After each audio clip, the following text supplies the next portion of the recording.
and thus swiftly attain the state of Vajradhara. Sorry.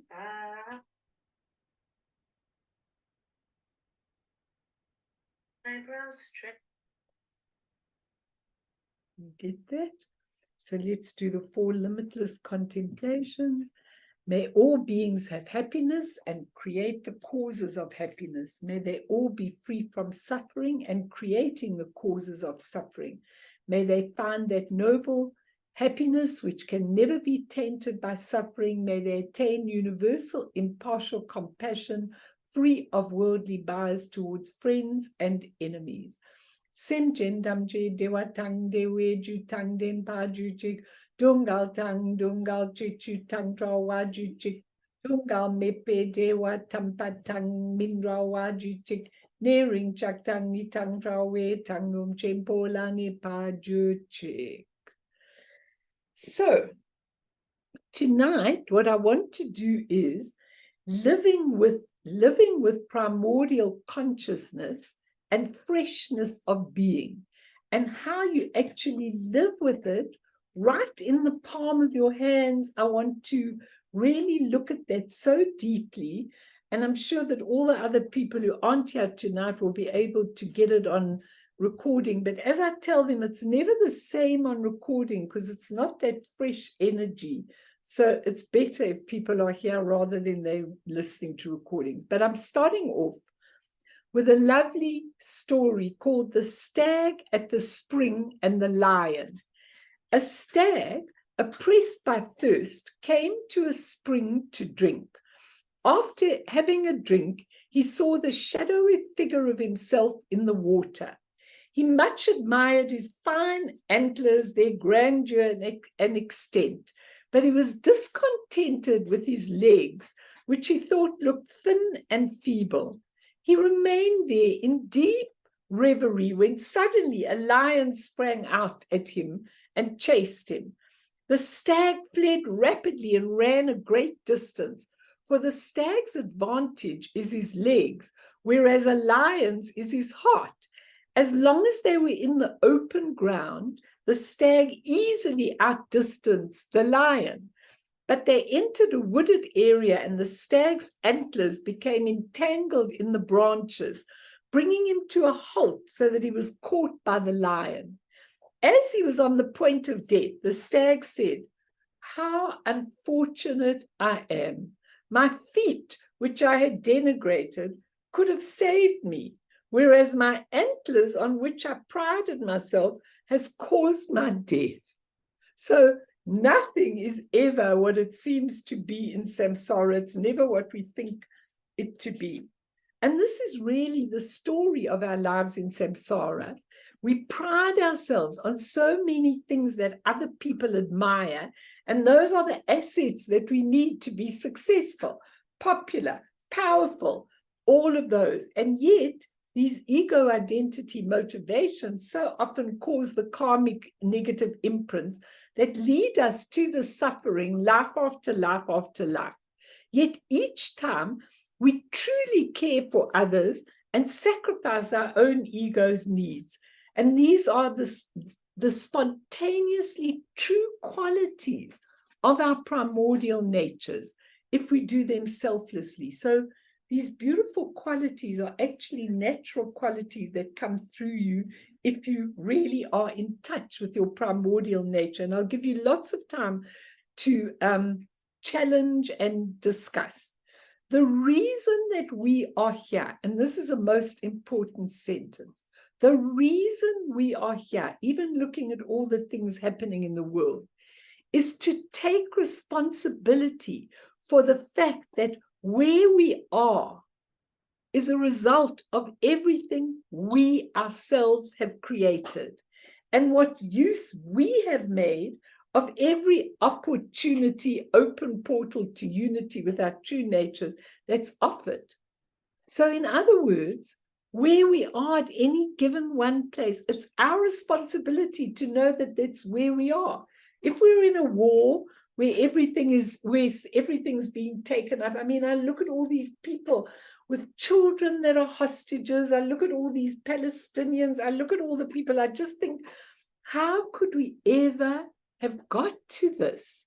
How did we get here? How are we never looking at those true natures? And someone sent me an actual the quotes of Churchill, called Churchillisms. They're called Churchillism. They're actually very lovely. So the one I wanted to say here was, a pessimist sees the difficulty in every opportunity. An optimist sees the opportunity in every difficulty. And I think that's so true. If you can see the opportunity. And then he says, success consists of going from failure to failure without loss of enthusiasm. I love that, because I think that's really very important, you know. And I really think it's important that we look at optimism and pessimism. But we're going to also talk a little bit, if we get to that, about the freshness of being, how we come to the freshness of being, which is really important. So in the White Tara practice, and in other practices, I think it's also there, we say, Shunyata Janana Benza Sobawa Emaho Ham, which means I am the embodiment of the Vajra nature of emptiness and wisdom. I am the embodiment of the Vajra nature of emptiness and wisdom. Now, whenever I say that thing, doesn't matter what I'm doing, if I'm tired that day or whatever, if I'm not concentrating so well on everything, when I say that, I am the embodiment of the Vajra nature of emptiness and wisdom, I always sit up straight. It's the most amazing thing. I sit up straight. As soon as I say that, it's like my whole being changes when I say it. And I always stop after saying it. And I think you should say it a lot. I am the embodiment of the Vajra nature of emptiness and wisdom. When the stag admires itself, it says, I am the embodiment of these exquisite antlers, but it doesn't have the same effect as I am the embodiment of the Vajra body, of the Vajra nature of emptiness and wisdom. And when we admire our well-gymmed bodies or our beautiful bodies, our wrinkless, Botox faces, our successful businesses, our many acquired friends and social standing, doesn't have the same effect. Why? Why doesn't it have the same? If I say, I'm the embodiment of lots of friends and beauty and a beautiful body and all of that, it doesn't have the same effect, because those are all absolutely impermanent, transitory, fading, samsaric qualities that are about to change. I'm just giving you a little background now to coming to the primordial wisdom, because I think the background is really important to know where we are and where we're going. And what I've taken here is something called Vajra laughter. Now, the Vajra laughter is a very interesting thing that Dajjal Rinpoche talks about in one of his books. And it's a whole poem of Vajra laughter. Vajra laughter goes at the end of a quote, ha ha, ha ha, ha ha. You know, it's almost like a challenge to you. And when it says ha ha, it's actually dismissing everything that you've said in many ways. So I wanted to just take one or two of the sentences from the Vajra laughter so that you could apply it here.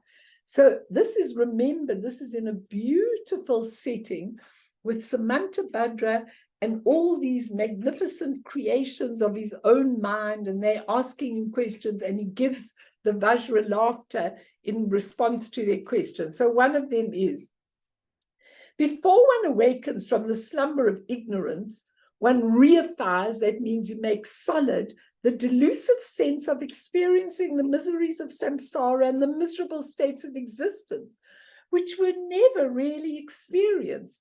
It is laughable how one clings to experiences. Why? While the basis of designations are not established as real, different names are designated upon objectless emptiness. And in that way, one deceives oneself. Ha ha. Always goes ha ha at the end. Then there's shorter ones.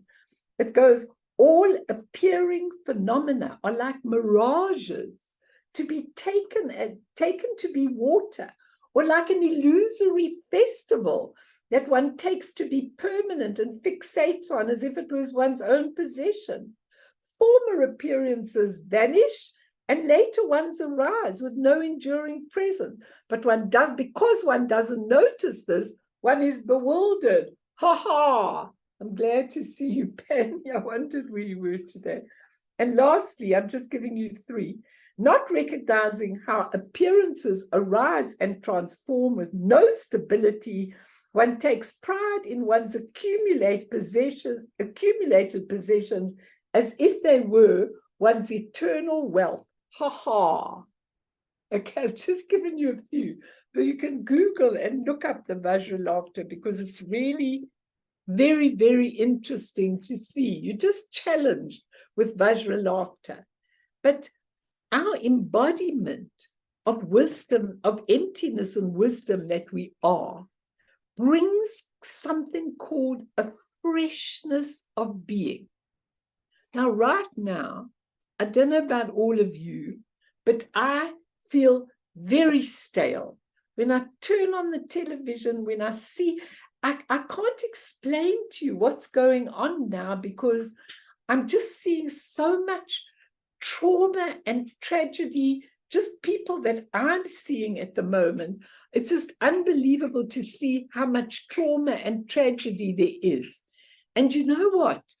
It's so sad because we kind of get stale with terrible news and with terrible stuff and with people going through cancers and pains. And like I said, this week, somebody's mother got beaten up with a hammer. They broke into the house and beat her up with a hammer and things like that. It's just so sad. What people are doing to each other is really, really so sad. How do we get a freshness of being? How do we get a freshness of being moment by moment, each moment that we're right here, present, alive, and in touch with ourselves and all the world? We are open, spacious, full of spontaneous possibility and not stuck in concepts. When I see you in that moment, there are no preconceived ideas.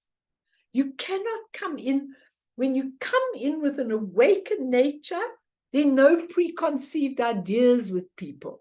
You listen to them, you see their pain, you feel their pain, but you don't have an idea of judging what they are going through, or judging where they went wrong, or judging how they came to be.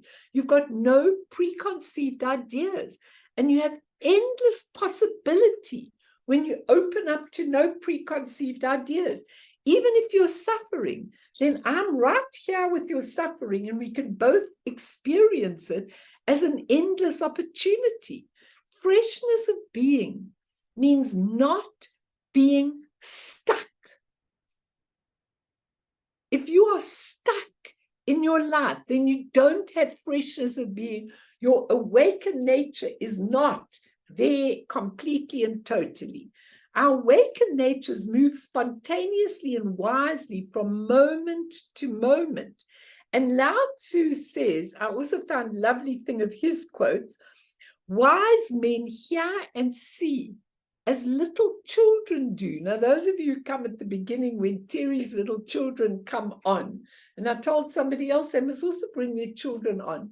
Children have a very fresh way. They have a curiosity. They have an openness. They have a fresh perspective. They're unburdened by preconceived notions or biases. And Lao Tzu says, wise men hear and see as little children do. Now, this is so important, really important, because that's what we've got to do. And Fee, if I can have that bell wisdom that someone sent me, that bell, have you got that? Okay. Have a look at this beautiful picture. It says, being aware of the sound of the bell does not mean that the bell belongs to you. Likewise, being aware of thoughts does not mean the thoughts belong to you. Thanks, Fee. It's really important because our samsaric human natures grab onto everything, absolutely grab onto everything. And then we actually can't see it in a freshness. We can't see anything in a fresh, open way. If you guys can put your cameras on, please do, because it's nice when I can see your faces, especially when they're not a big crowd of people. It's really nice for me to see your faces if you can. And as I said to somebody today, they said, but Melanie, I have to have supper while I come to the lecture. I'm in my pajamas. Okay. If you can't, that's fine if your settings are wonky. But you know what? I thought how beautiful it is if you are in bed and in your pajamas and listening to the Dharma. That's so exciting. Thank you, Linz. It's very nice to see you. I like to see you because it doesn't matter if you're doing, you eating or you're in your pajamas. Means you've taken your Buddha Dharma into your bed or into your food. That's wonderful. I want it to be like that, but at least let me see your beautiful faces. Anyway, so in the Tibetan Book of Living and Dying, this is what he says. In trying really to listen, I've often been inspired by the Zen master Suzuki Roshi, who said, if your mind is empty, it's always ready for anything. It's open to everything, okay? In the beginner's mind, there are many possibilities. In the expert's mind, there are few. The beginner's mind is an open mind, an empty mind, a ready mind. Okay, you're ready. And if we really listen with the beginner's mind, we might really be able to hear, begin to hear. For if we listen with a silent mind, as free as possible from the clamor of preconceived ideas, a possibility will be created for the teachings to pierce us and for the meaning of life and death to become increasingly and startlingly clear. My master Dilgo Khyentse Rinpoche said, the more and more you listen, the more and more you hear. The more and more you hear, the deeper and deeper your understanding becomes. The deepening of understanding then comes through contemplation. And as I often tell you, contemplate this, contemplate that. Keep contemplating, keep allowing it to drop in your mind. And then everyday events start to mirror more and more subtly what we are seeing. That's how we go towards the Buddha nature. And then we can do meditation. But meditation doesn't have to be sitting quietly for a half an hour, whatever. Meditation can also be while you're walking along. It can be while you're at work. It can be anything. But it's really important that we actually do that. And I think the story of the bandit, I just want to give it to you and then we'll go straight to the wisdoms. Once it seems there was a time when an exceptional master could give one teaching to an exceptional student, and the student could attain liberation. Dajjom Rinpoche used to tell the story of a powerful bandit in India who, after countless successful raids, realized the terrible suffering he'd been causing. I wish a few more people would in this world. And he yearned for some way of atoning what he had done. And he visited a famous master. He said to the master, I'm a sinner. I'm in torment. What's the way out? What can I do? The master looked at the bandit up and down and then asked him, what are you good at? Nothing, replied the bandit. Nothing, barked the master. You must be good at something. The bandit thought for a while and eventually admitted, well, actually, there is one thing I have a talent for, and that's stealing, he told the master. Okay, the master chuckled. Good. That's exactly the skill you'll need now. Go to a quiet place and rob all your perceptions and steal all the stars and planets in the sky and dissolve them into the belly of emptiness, the all-encompassing space of the nature of mind.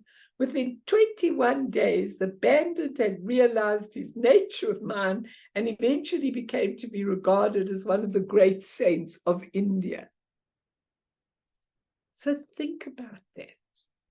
It's it's really a very interesting thing, because we've been talking over the last couple of weeks, and I'll throw it open and then we'll go straight on to the wisdom. We were talking about the 5 skandhas, which the Buddha said none of them were real: form, feelings, perceptions, habits, and consciousness.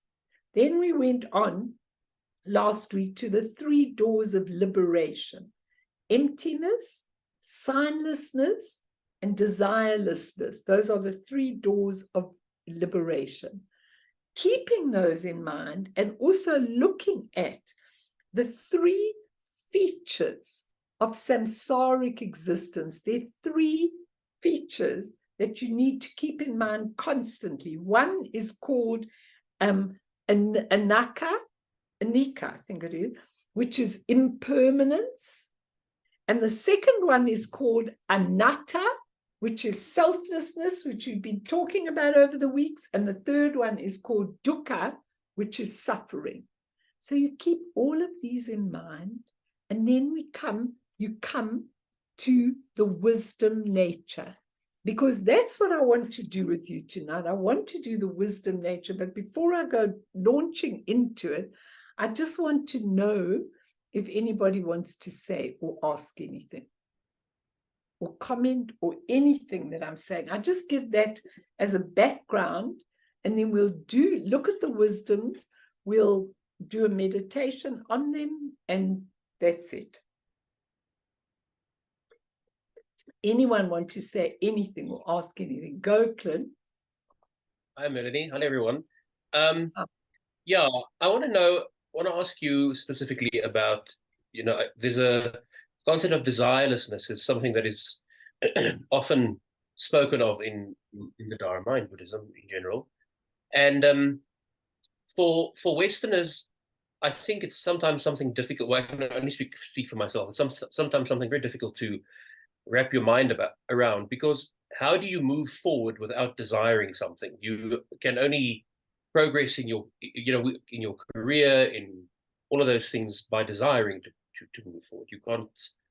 So there needs to be some element of desire to be able to move forward. You see, I think sorry, go on. Yeah, and then the other thing that I wanted to say was that something that I've been exposed to of late is this wonderful concept of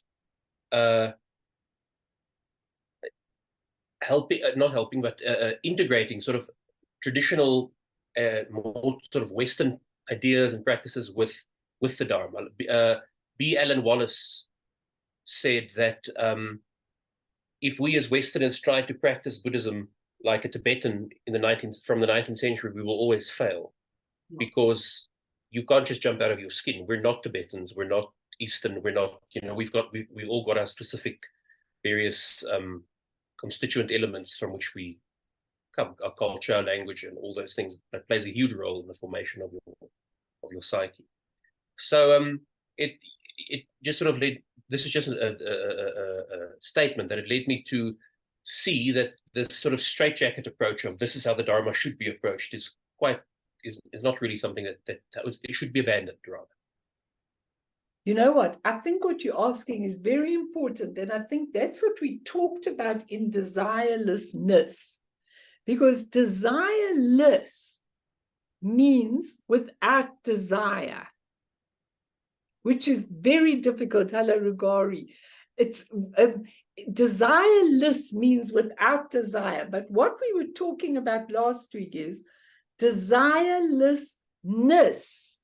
Once the ness goes on, as I explained, that ni, that Minja Dorje always spoke about the ni at the end, tongpa ni, emptiness, the ni added to the word means full of possibility. Now, if you were desireless and pathetic, okay, then you'd walk along the road and you wouldn't be magnetizing anybody and you wouldn't be doing anything. You would be pathetic, okay? You wouldn't have any energy. But desirelessness means you definitely do have some form of a goal or whatever the case is. Like my goal is I want to get enlightened and I want to be a good teacher. Now, there's nothing wrong with having that desire to be that. But when the ness gets added, it means full of possibility. So you've got your desire, and where you're going is what you'd like to do. But whether it goes that way or that way becomes indifferent in the end. Because clearly, if you're not going to go in the direction of your desire, then it's also okay. You get to see it. And that's where the wisdoms come in.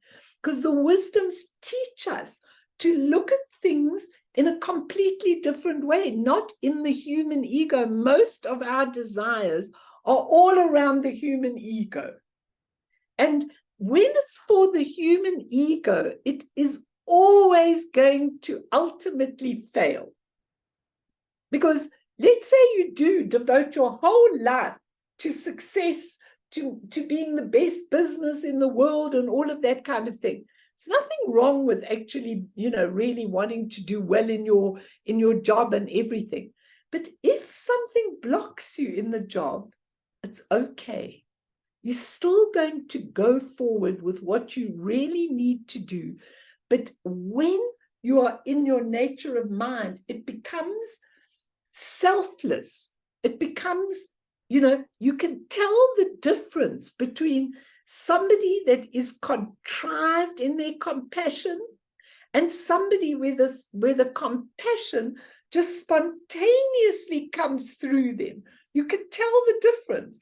One is coming definitely from an ego base, and one is a total selflessness.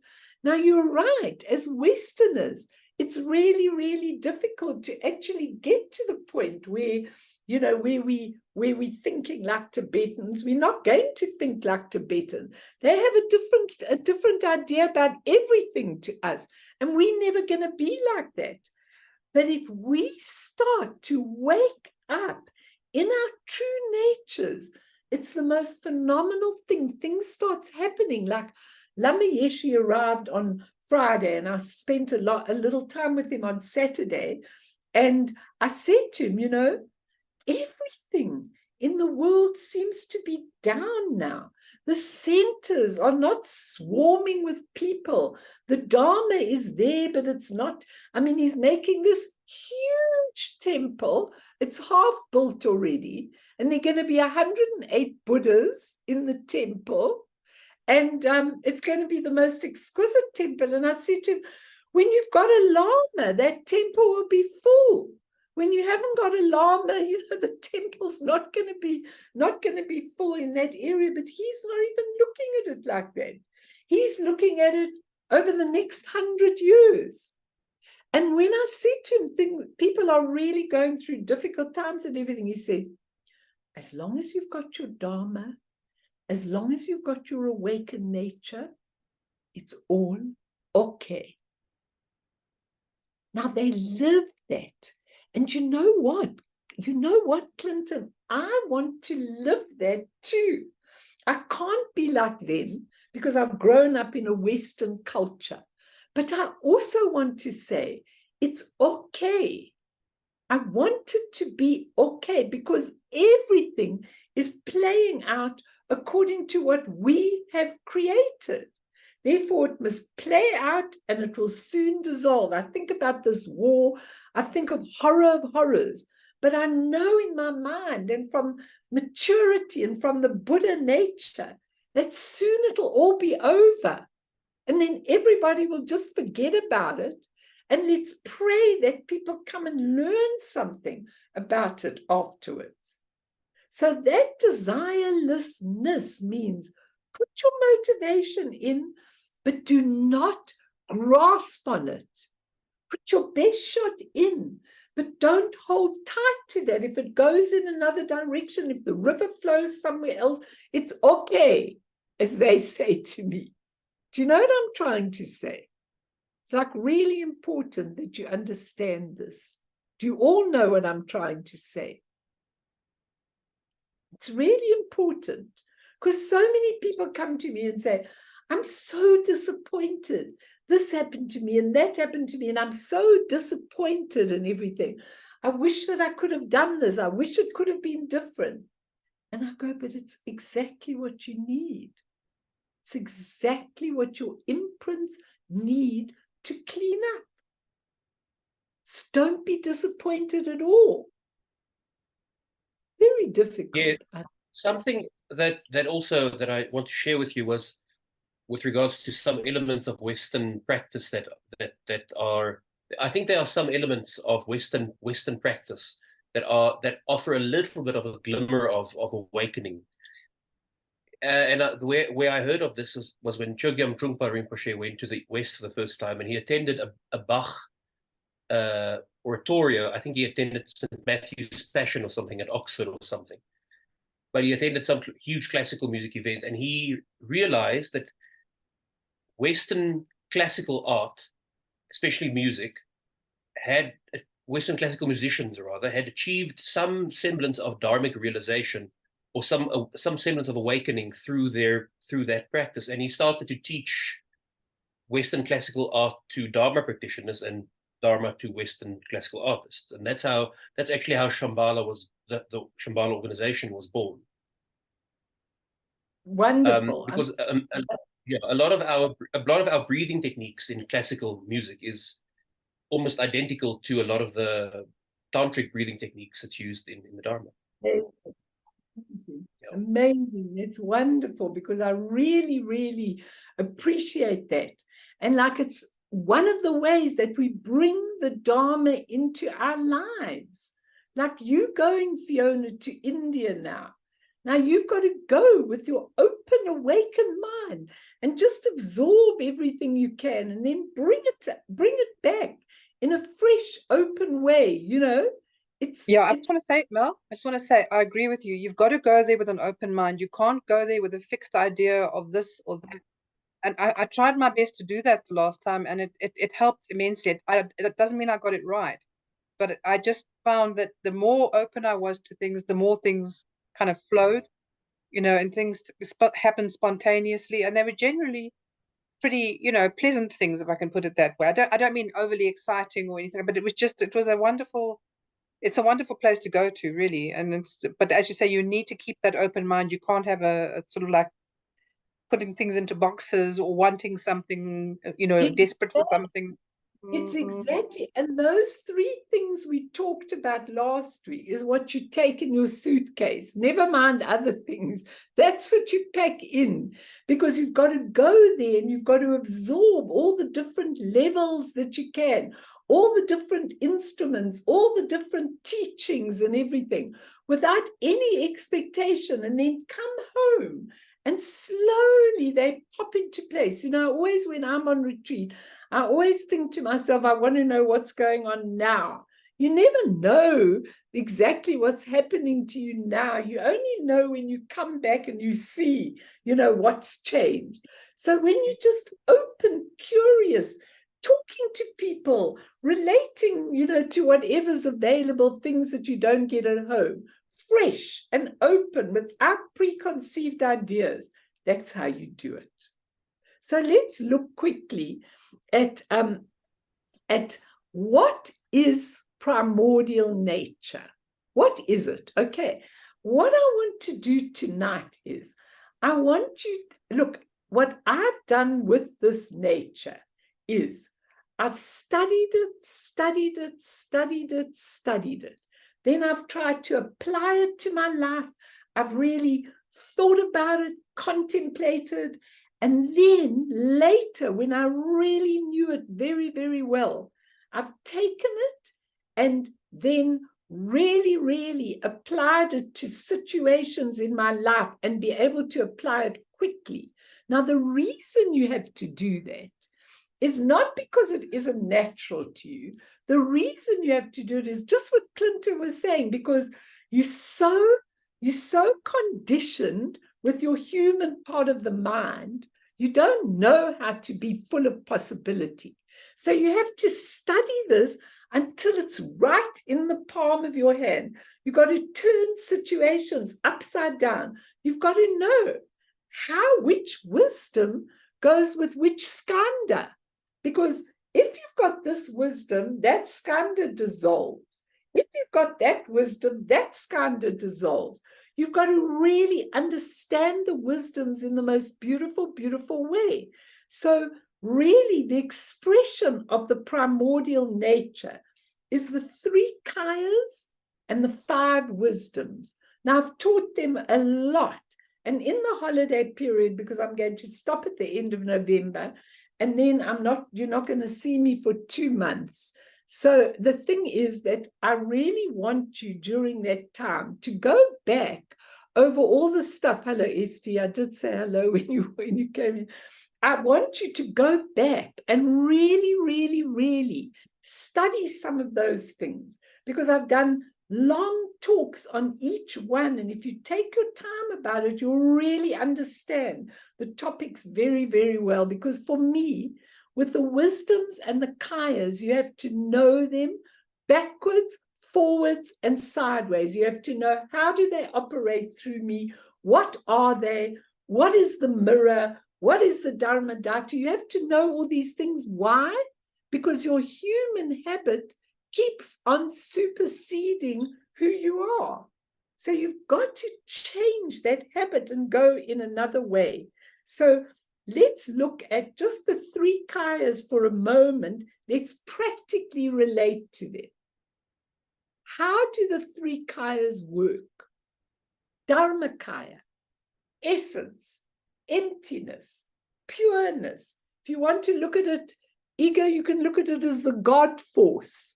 Okay, you can look at it in any way. That is the Dharmakaya, out of which everything comes.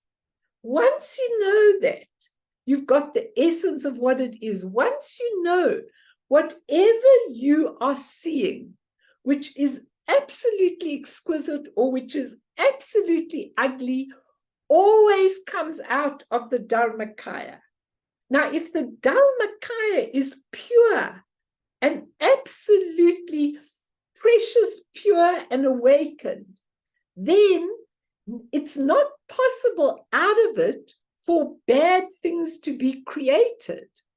It just means that we can't see the pureness. We're seeing it through our human mind as an ugly thing.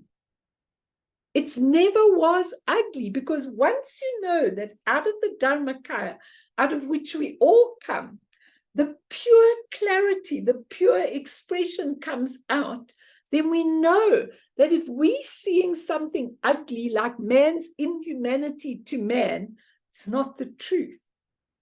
It's just our perception that is tuned in on that level to see it like that. But if we could see it purely, we would be able to see the truth, because out of the Dharmakaya, always the nature is awareness, luminosity, clarity, absolute rainbow light that comes out of the Dharmakaya, and that's the Sambhogakaya. But we can't see it. Then out of that comes the Nirmanakaya, which is the thing that we can see with our human perception. And the Nirmanakaya is actually unlimited compassion, unlimited energy, It's unlimited, everything that comes out of the Nirmanakaya. But then I ask you, then why is the world up to SH? Why? Why, if there is the essence, which is emptiness, and its nature, Sambhogakaya level, which is clarity, luminosity, and everything else, and its unlimited compassion, then why are we in this state?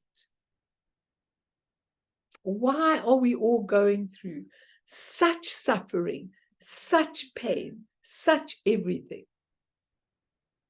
Rugari, why? I mean, there you are in Sweden at a university, great opportunity and everything. And people around you don't really understand you, you know. And so you realize, well, this is wonderful. In theory, it's absolutely marvelous, but it's a jolly difficult experience for me. You know, that's what you realize. Yeah, Wow. spot on.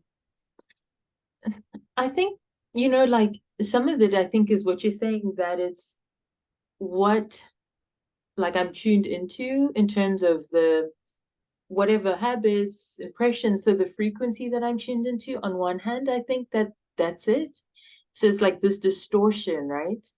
But especially today, I was thinking about it a lot more, that it's more because I made the choice to come on path, right? It's not like somebody forced me kicking and screaming.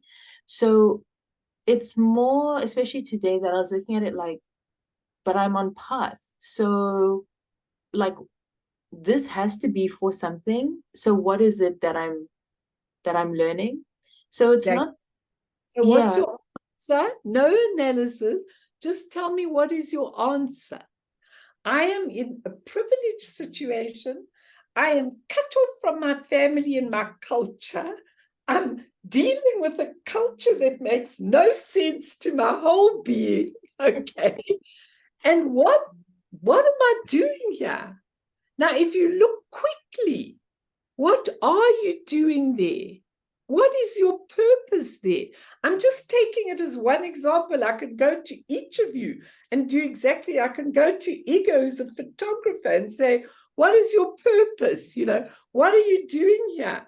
What have you got to show to the world? What have you got to showcase to the world? Lindsay, I could say, what are you doing? You're saving half the world, okay? But it's never in easy circumstances. I mean, it's difficult. It's really difficult circumstances. What is it that you have to do? So answer me in one sentence, Rugari. What is it that you're doing there? You're going through, an experience. Yeah. Yeah. What is it mirroring to you? What is it about? What are you doing there? I feel like it's I don't know, like peacemaking in a way. Yes. You know what I feel like? You know what I feel like about yours? I could be wrong, but if I were looking at you from primordial wisdom, do you know what I would say to you? I'd say, Rugari, you have an incredible mission ahead of you, but you need a lot of cleansing, a lot of, not even cleansing, a lot of stuff to be added to you. If you're going to go out in the world with a mission, you cannot go into the world with your Zimbabwe mentality, because it won't work. The mission that you've got to do in the future, it would work, but it's a different culture. But if you look at what you're learning now, I know what the word I'm looking for is. You're learning a refining process. So in your alchemy pot, many new things are being added, and you have got to work with your wisdom mind to make them into something really special for you, so that by the time you are rounded by this whole experience, you go out with a different mentality, a different everything. Can you kind of get what I'm trying to say? It's like things have to be added in your alchemy pot so that you have got all the ingredients that you need to do whatever mission. I mean, for me, it's fascinating that you're so devoted to the Dharma, yet from your own culture, you've been pushed into Sweden, into a university, you know, and just think about it. It's such an amazing thing because you're being refined, you're being prepared. If you look in the mirror like wisdom, you are being changed to go out into the world in a particular way. And each of us goes through that experience. And these three kayas teach us that the emptiness is the Dharmakaya, the nature is the Sambhogakaya, which is pure, radiant, rainbow-colored, clarity, luminosity. And the Nirmanakaya, which we all want to be in the end, is an unlimited possibility on this dimension to teach people, to train them. That's how the kayas work in us. And that's why I'm teaching the copper-colored mountain, which in the holidays, a lot of you could go and really learn how to go to a Nirmanakaya field so that you are ready to give complete and total service. So the three kayas are the most beautiful thing, and you can take refuge in them every single day. So instead of only saying, I take refuge in the Buddha, I take refuge in the Dharma, I take refuge in the Sangha, or the next level of refuge, I take refuge in the Guru, I take refuge in the Yidam, I take refuge in the Dakini, you then start saying, I take refuge in the Dharmakaya, in the Sambhogakaya, and the Nirmanakaya, your very own. That's what you're doing. In pure, the beautiful taking refuge goes like this. Namo, in the empty essence, Dharmakaya, in the luminous nature, Sambhogakaya, in the manifold capacity, Nirmanakaya, I take refuge until enlightenment. That incorporates everything in the whole world. If you did that in the morning, you girls that are working on international things, if you did that in the morning, you're taking refuge in the full possibility of everything. And then you've got, there's a beautiful expression in one of my prayers that goes, let illumination dawn as wisdom. What does that mean? It means when the illumination comes out of the essence, let it dawn as wisdom. Now, all of you know there are 5 wisdoms, but how practically do these 5 wisdoms really work? Well, all our negative emotions are really wisdoms. They're really primordial consciousnesses. We are hooked to the negative emotion, but the negative emotion is really the wisdom. So what is important is that you really get to know the negative emotions. Now I'm going to throw out to you the 5 negative emotions, the 5 poisons, but I'm going to put there all the other emotions that stem off from those. And then you've got to know which one you really is the one that trips you up. So the 5 poisons are anger and aggression. Okay, I'm going to give you all the ones that stem from that. Ignorance or delusion, which is when you tell yourself deluded stories. Pride or arrogance, which is when you're out, which is pride. Craving, attachment and grasping. And envy and jealousy. Those are the 5 main poisons, and then 84,000 come out. But if you look at that, it's really interesting, because what is anger and aggression? Under anger and aggression, you've got people who have grudges. You've often got depression, which comes out of anger. You've got hurt. You've got hatred, you've got grievances, you've got resentment, you've got frustration, you've got irritation. All of those are the same as the anger category. And fear. I think fear comes into all of them. When you look at ignorance and delusion, the stories you tell each other, that goes with inadequacy, uncertainty, confusion, doubt, bewilderment, and fear as well. All come out of your ignorance and delusion. People tell deluded stories because they're fearful. They're fearful of what's going on. Then pride and arrogance. You've just got to listen in this war at all the different people's opinion. It's subjugation of others, pretentiousness, unyielding. All of those emotions go together with the pride and arrogance. And craving, attachment, and grasping is desire, yearning, lack of confidence sometimes anxiety comes out of the attachment. The grasping is because people are so scared all the time. And the envy and jealousy is also an inadequacy in yourself. That's why you feel envious and jealousy of other people. Competitiveness, pain, untrusting. Now, these are just some of the 5 emotions. You need to know these 5 poisons. You need to know them well. You need to know which ones trip you up. You really need to be in touch with those 5 poisons completely and totally. So you know, if you're impatient, what is my poison? If you're impatient, is it really a pride? Is it really an arrogance that you're impatient and you think you catch on much quicker than anyone else? Now, when you look at these 5 poisons, all you have to do is, here's the poison. Here's the truth of the poison. Here's the poison, anger.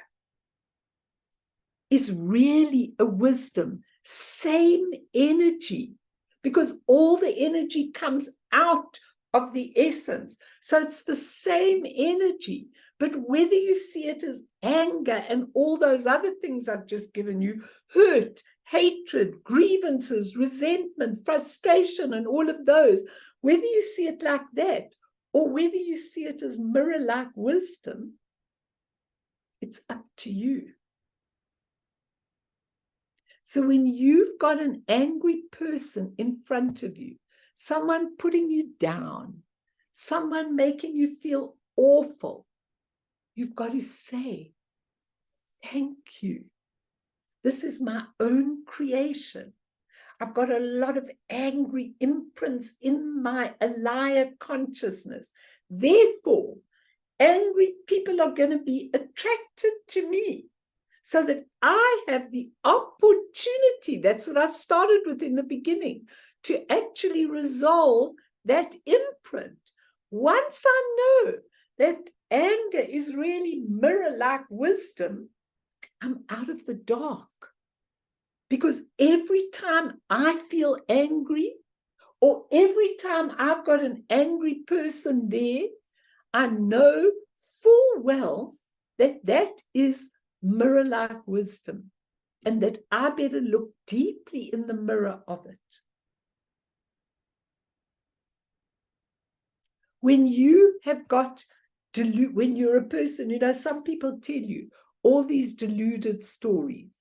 When you meet them, they'll tell you, oh, this is like this, and oh, my children do this, and oh, you know, and you think, oh my God, I can't believe what this person is saying. What is the wisdom? That's over there, the ignorance of the delusion, ignoring the truth.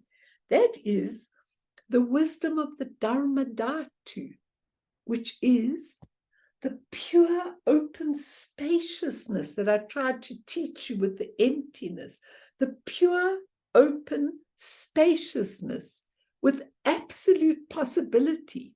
Here you are, and you are ignorantly looking at your particular things, your story, your everything, and the wisdom of the Dharma Dhatu makes you absolutely open to full of possibility. Just to touch on them quickly, because it is getting late and we got so involved in talking. Pride and arrogance. When people say, You are inferior to me. I won't do your work. Look at you. You are pathetic. Who are you? When people have got pride and arrogance, that is the wisdom of equality. It's just a ridiculous thing that we are doing by thinking that we are superior to anyone else. The wisdom of equality says, forget that. Everybody is equal. Everybody is the same. Because we've all got Buddha nature, we're just expressing it in a different way in that lifetime. So the wisdom of equality, when we see it, every time I find an ignorant person, somebody that really doesn't understand things, immediately, if I'm impatient with them, I think that it's a very interesting thing when you live with a lot of people that are different to you culturally. I think it's very easy to think your way is the way. Okay. I think it's the most wonderful thing. Like my domestic worker, she gives me these long lectures when we have these discussions about how it is with people and what it is and where it is and why people should be like that and what God intended. She tells me all these things when I'm talking to her. Now, I mean, here I am and I'm getting a lecture on the things I'm teaching people, a lot of people about. What a beautiful lesson, because I listened to her version of it. And I say to her, it's amazing that you can think like this. I think it's absolutely amazing. Thank you for sharing with me. It's a completely different attitude, because the wisdom of equality says that all these people that are different to you, and all these people that don't have the same intellect as you, and all these people that seem to be inferior to you, they're not. They're just living a different reality to you at that moment in time on their wheel of life. And when it comes to craving, attachment, and the passions, all that grasping onto things, that's on the one side. When you turn it over, it's called discriminating wisdom, discerning wisdom. You can call it any of those. Discerning wisdom teaches you that nothing belongs to you, nothing is permanent, nothing is there for good. It teaches you all of that. So therefore, it's very easy to let go once you have discerning, discriminating wisdom. You can tell the difference between the relative and the ultimate truth. And lastly, envy and jealousy. Think about why people are jealous and why people are envious. Because if I'm jealous of you, if I'm jealous that my husband is looking at you, I've got to look very, very deeply into that completely, because envy and jealousy is really an inadequacy in your own self. So you're jealous and envious of people in higher positions. You're jealous and envious of people that don't give you exactly what you want. You're jealous of other people. You're jealous of people that look better than you. You're jealous of all that. But the jealousy is called the action accomplishing wisdom. The action accomplishing wisdom, which means everybody's in the place they need to be. Once you are awakened, if you are awakened, you're automatically going to go and be in the situation you need to do. You will have action accomplishment, which is really, really, really important in the world. You'll have action accomplishment, and the jealousy is not necessary, because actually the action accomplishment takes people to what they have the merit for. They are able to spontaneously allow things to go through them, and they know what they're doing. So if we just look at it from that perspective, it's the most amazing thing. And once you bring, I'm not going to bring the skandhas in now, it's too late. But I am going to say, once you bring the skandhas in, it's the most fantastic thing. Let's just go back to one, for example. And I do this every day. I make my mind go through this so that I understand it. If you've got anger and hatred, okay? Now you look at it in its truth, in its true perception. It's mirror-like wisdom. As soon as you see the mirror-like wisdom, the consciousness changes. Consciousness, you know what I taught you in the skandhas, and you can go back and learn them. The 5 sense consciousnesses, the mind consciousness, the klesha consciousness, I like this, I don't like this, and the alaya consciousness, where all the imprints are, that changes to primordial consciousness. The minute you can see in the mirror, the skandha of consciousness dissolves. The ordinary consciousness dissolves, and you are in an enlightened state of consciousness. Each of the wisdoms has a skandha that is attached to it that gets purified the minute you see the wisdoms. Each wisdom has an element attached to it. So when you put the element, I'm not going to do it now, you're too tired, but when you put the element into it, it's exquisite. You have a whole array of wisdom, and all the human things start dissolving, and all the awakened things start manifesting. So it's a very beautiful, beautiful way of life when you start embracing and understanding that all the impure perceptions are not the truth. And you start to do the perceptions. Now, there's a beautiful Bardo prayer that helps you a lot, okay? And I won't do it now, Fee, but you will give it, because Kathy's going to do, when you're gone, Kathy's going to do the stuff.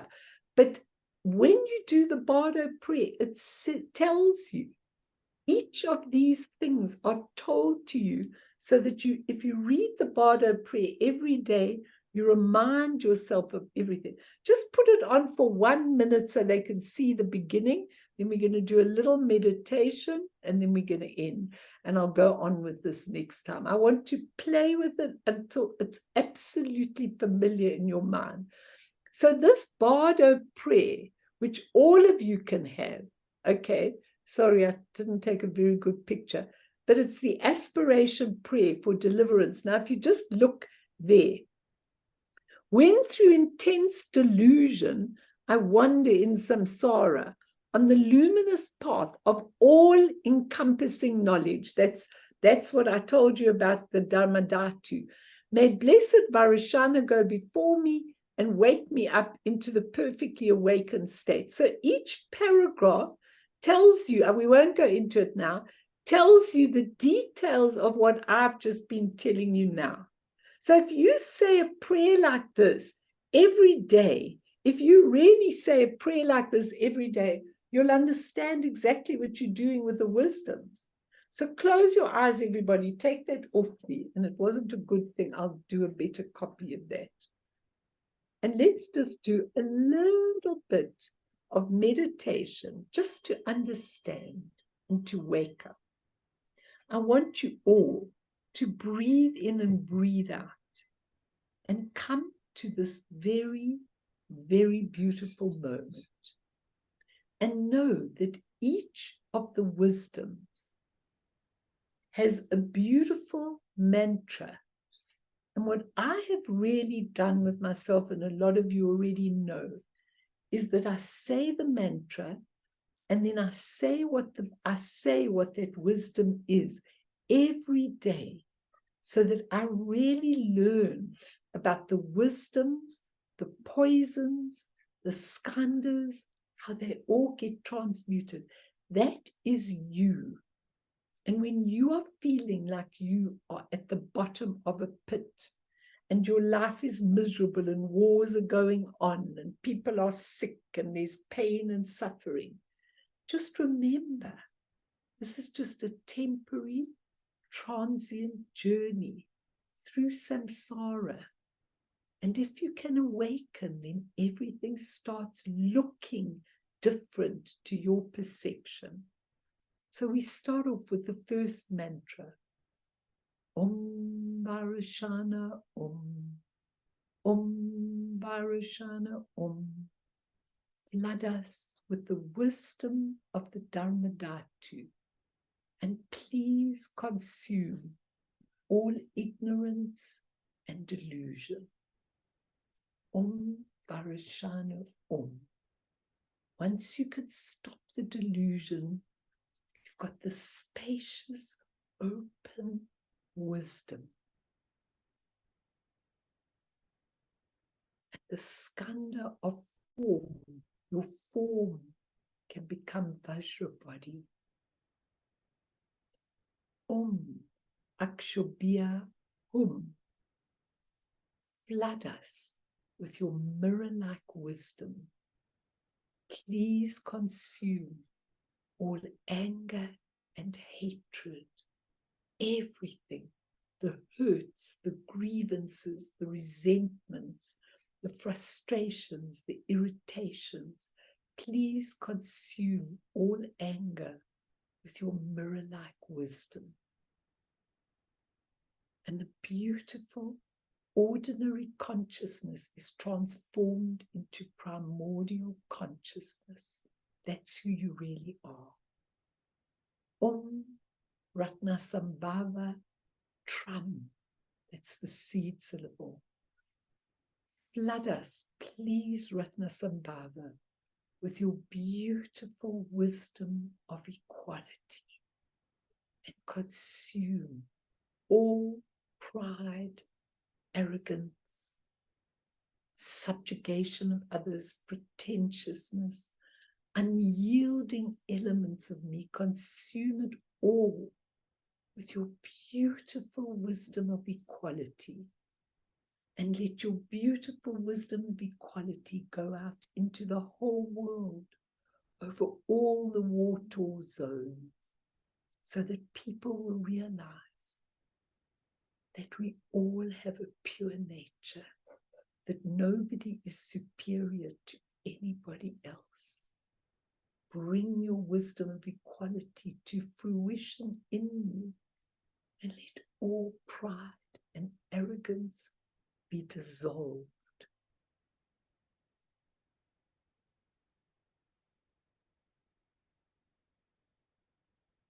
And all your feelings of the skanda will be absolutely transmuted. Completely, all those ugly feelings, with the wisdom of equality, the Ratna family will be dissolved. Om Amitabha Hri. Flood us with your beautiful discriminating wisdom, your discerning wisdom. Please consume all craving, attachment, passions, grasping. Feel them going out of your hands, and feel that discerning, discriminating wisdom that can tell the difference between ultimate and relative truth. Feel that discerning wisdom, and know that the skanda associated with this lotus family is perception. Help me to see with a true perception the truth of the world through your beautiful eyes. Fill yourself with the color of red, which is this lotus family of Amitabha. And do that mantra, Om Amitabha Hri. And then finally, Om Amoghasiddhi Ah. Flood us with your wisdom of perfected action, and please consume all jealousy and envy from me, all competitiveness, all inadequacy, and flood me with the wisdom of perfected action. action. Now ponder that perfected action. That means everything happens spontaneously to you when you're struggling in your job and you're struggling in everything. Spontaneously, it just comes through you to be in the right place where that perfected action can be there. And when you have that beautiful perfected action, all of that envy and jealousy, that green, it's a green color of the beautiful family, the karma family. And the skanda associated is habits, the habit formation.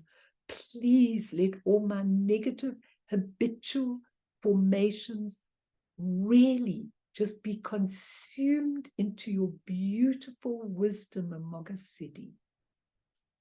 And that's your beautiful mantras. Now, every day I do those mantras. Any of you want them, you're welcome to them. And you really say them every day. So you start to transmute everything in your being into the wisdoms. The wisdoms must be at your fingertips, the 5 wisdoms, their colors, the skandhas, the Buddhas, the elements, each one. We didn't go into the elements. But once you start to play with them like putty, you start to open yourself to your primordial consciousness. And it's a very beautiful thing.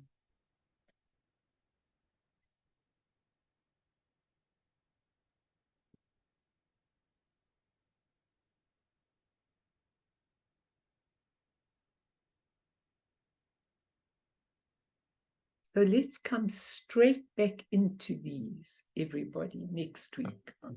Because I want you, can you see what I'm trying to say? How you have them at your fingertips. Mustn't be something written down in a book. These are you. These are all your aspects. You are like this crystal. You're exactly like this crystal. And you've got all these facets to you. And now what we're doing is we're opening up each of the facets and their colors and their wisdoms. And we are letting it consume all the negative emotion. When you have this in your hand, that's when you start to awaken. But unfortunately, we have to work at it because we've got such a habit of all our human consciousness. But just take those five wisdoms, the 5 mantras, and say them, and just say the wisdom and the poison, so that you already get used to it. And then as soon as you're in that situation, you can see it in a mirror. You just respond to it in a most amazing way. So let's really dedicate to all people all over who are suffering so badly. And then I'll stay if anybody wants to ask me anything.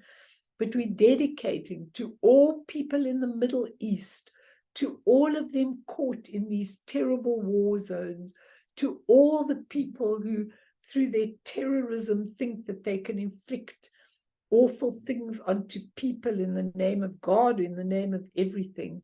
We really pray and dedicate, if there's any merit, to all of those people. And we dedicate to all the people who are suffering, to all the people who are going through natural disasters, to all of you, to all sentient beings that are suffering because of their really human natures.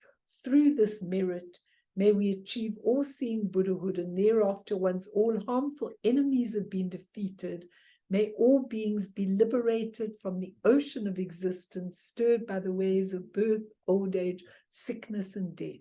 Sonam die tamche zipane, topne nepe tranam pamshene, jega nachi bala drupaye, sipe sole, doa dro warsho. Just do